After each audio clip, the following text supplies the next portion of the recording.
Hi, everyone. So, we're still talking about emotions, right? And I hope you joined us last Sunday. If not, go back and watch the talk. It was really fun we spun a wheel of emotions and then we just read together about what it meant and then had a conversation about how the emotion shows up in our life. And the one that was chosen, or the one that was spun up, was reverence. How awesome is that? What divine synchronicity. So, anyways, we're continuing on this journey of emotions using Atlas of the Heart by Brene Brown. And I've been really observing my emotions and my feelings and what's going on in my body. And I have to admit that sometimes it can look a lot like that. Just a mess, an utter mess, right? And spilling everywhere. And what I noticed about my emotions is that they change like all the time. Now, I'm not talking about those deep seated, like inherent things in who we are, like peace or love or things like that, but I'm talking about just the day to day emotions. For example, yesterday I had to go to the doctor. It's one of my well, I didn't have to, but I had a checkup. It's one of my least favorite things to do ever. I'm mildly terrified of the doctor. I've had some negative experiences in the past. And so even though I love my doctor, I found a great one here in Virginia, I hate going. I really do.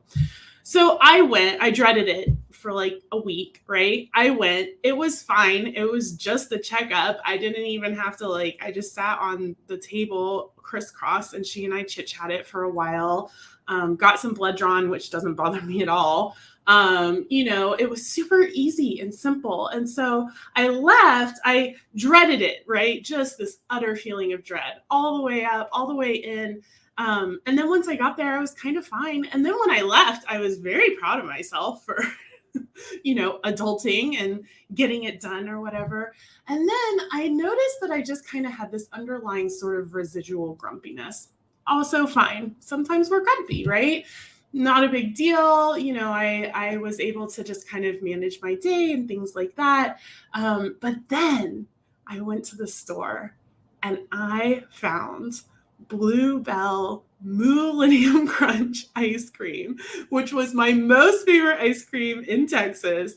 I haven't had it in probably a decade. Ryan informed me that they sell Bluebell at Harris Teeter. I was not made aware before that. So I came home, just elated.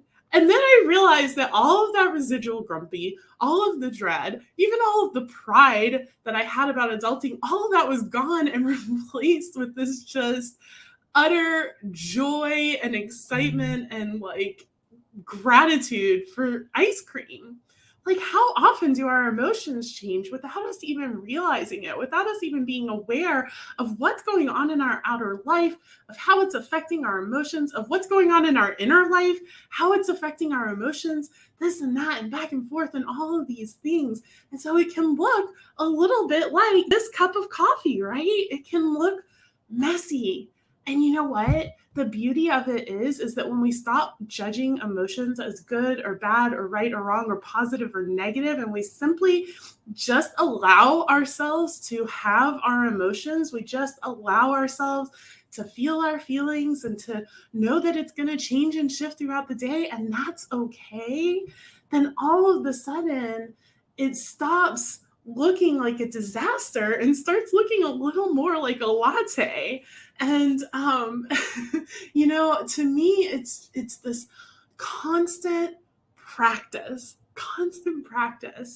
of just being okay with what's right in front of me, being okay when everything's going great, and being okay when things are falling apart, and just allowing things to wash through me without attaching myself or relating to them or taking on, an emotion as a personality trait. I have grumpy moments. I'm not a grumpy human, right?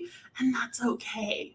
So this week, we're going to be doing it again. We're going to be spinning the wheel and seeing what comes up. I'm super excited about it. But I also invite you to just notice the emotions that you have going on. And can you just allow them to flow through you without becoming too attached to either getting rid of them or keeping them and holding on to them, and just trusting that, just like all of life, our emotions are constantly going to shift and change, and all of it's good and okay. I love you all.